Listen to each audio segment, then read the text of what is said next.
I've got another wooden puzzle for you. This is an interlocking puzzle that is surprisingly challenging to put together once you've taken it apart. I've got a free template you can download that'll help you cut it out. There's a link to that down in the description. I'm calling this the COG puzzle for obvious reasons. It looks like it spells out COG. The important thing to keep in mind here are the dimensions of the openings. These here have to be the same or a little bit bigger than the thickness of the wood you're going to be using. So here's the board that I cut before. So you want this gap here to, fit another board like that. And likewise, this opening here needs to fit the width of whatever board you're using. The length of these doesn't really matter at all. Keep in mind, you don't really need to know any of the dimensions. You can just use this template as is, just cut it out and paste it to the boards that you're going to use. A couple other things to point out. This is designed to work with a standard 1x2, that's 1.5 inches wide. So if you wanted to paste these on, you'd have to cut out each piece individually and then paste them to the board, unless you had a really wide board and you pasted them on this way. The problem with that is I just don't think that the grain direction running across these letters looks as nice as if it runs this way.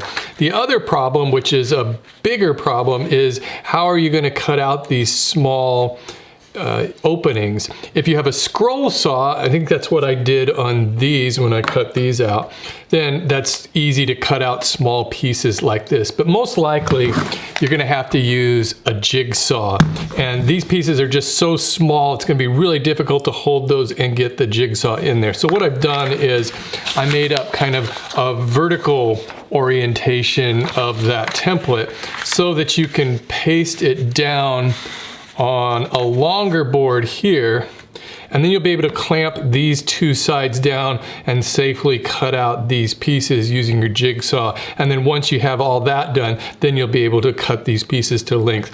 One thing to note is that when I lay these out this way, the whole piece doesn't quite fit on a single page. So you just have to keep that in mind when you go to cut these out, that you'll want to measure the actual distance. I'll carefully cut this template out using a razor blade.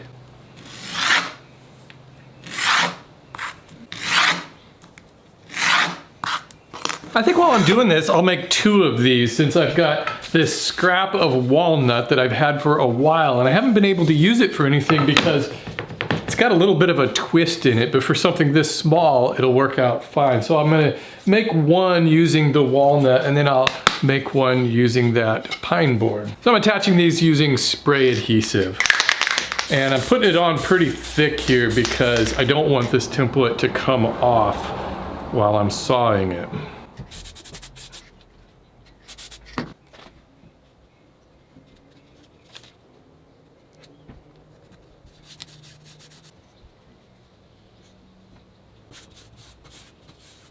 What I've done here is I've clamped a couple of 2x4s together on my workbench. Now I can clamp this work piece to those, and my piece that I'm going to cut is just going to be right in this gap here so that there's room for the jigsaw blade to go up and down, and then the piece is fully supported.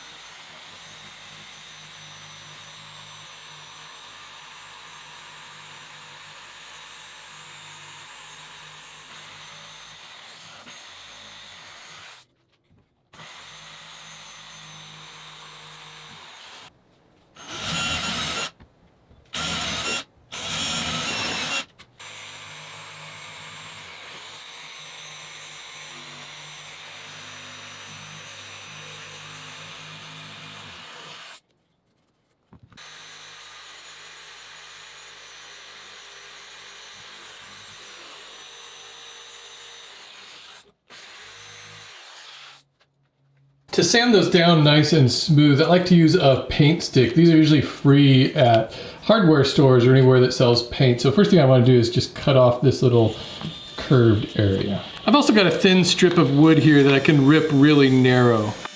I'll just stick those to a piece of sandpaper with spray adhesive.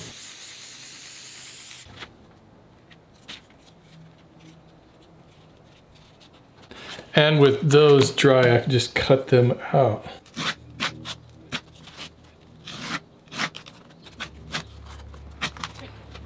And I'll do the same on the other side. I can use these 3 sizes to smooth these out and get a good fit.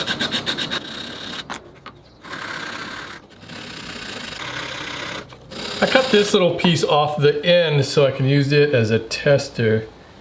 So you can see that right now it fits, but it's a little bit too snug. I think it'll be easier to work with the puzzle if I loosen that up a little.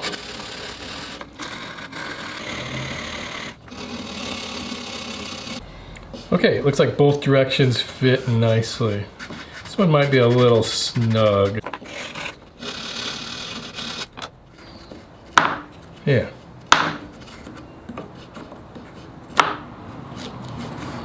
Now I can cut these down to their actual lengths.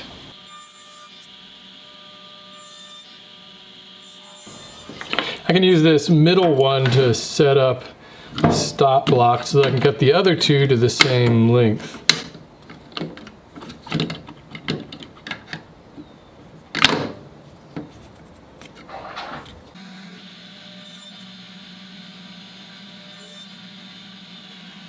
Sometimes these templates are kind of hard to peel off, and if you're having trouble with that, just use some paint thinner or mineral spirits and that'll loosen that adhesive.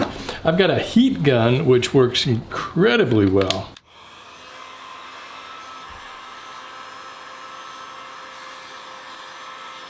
I'm just going to give these a quick linseed oil finish. I'll just kind of douse all the surfaces with linseed oil and then let it soak in.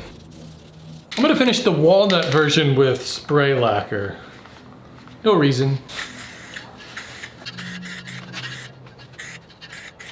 It's pretty interesting how difficult this puzzle can be to put together. You might even find it difficult to remember how to put it together after you've made it. It starts with the O piece and the G piece, which slides into that O piece. Now the C drops over that O piece, and then both the C and the O have to slide over and then drop into that slot, and then both of those slide together like that. Hey, if you've never done any woodworking before and this kind of stuff looks fun to you, check out my courses over at theweekendwoodworker.com, where I'll get you up and running this weekend, no experience necessary. And while you're over there, download my free guide to setting up a woodworking shop for under $1,000. Thanks for watching, everybody.